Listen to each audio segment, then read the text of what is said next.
I'm Lindsey Moser, and I'm a data scientist. My project is to predict the funding target of pension plans. I spent the past 10 years as a pension actuary performing valuations of single-employer pension plans.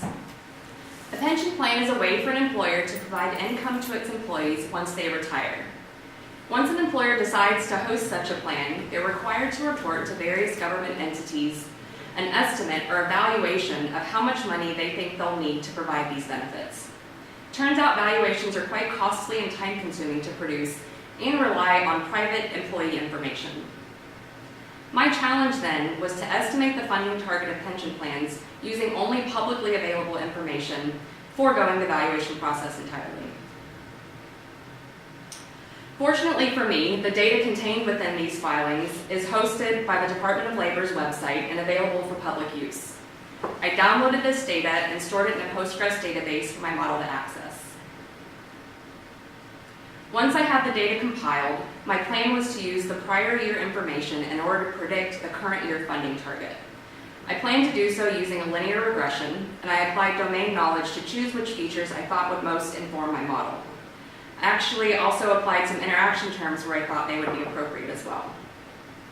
I then deployed this model on my full data set of roughly 5,000 pension plans, and it turns out the results were pretty terrible. And looking into why this might be the case, I looked into the distribution of plans, and it turns out that roughly 10% of the plans, when you simply count them, account for nearly 75% of the funding target, the thing that I'm trying to predict. So, what to do about this?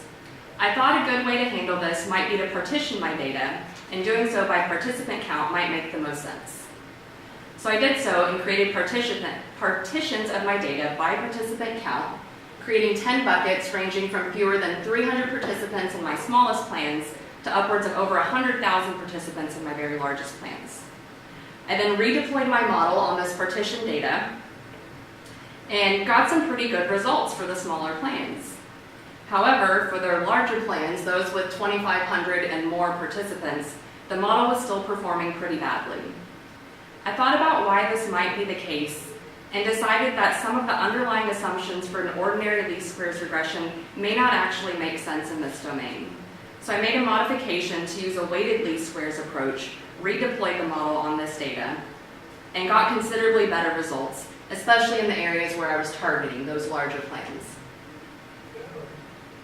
So in aggregate, my model actually performs pretty well. This data shows the predicted funding target in blue and the actual funding target in orange, again by those plan participant partitions. So we can see while the smaller plans match up nicely, there's still a bit of mismatch in the larger plans that I could tighten up.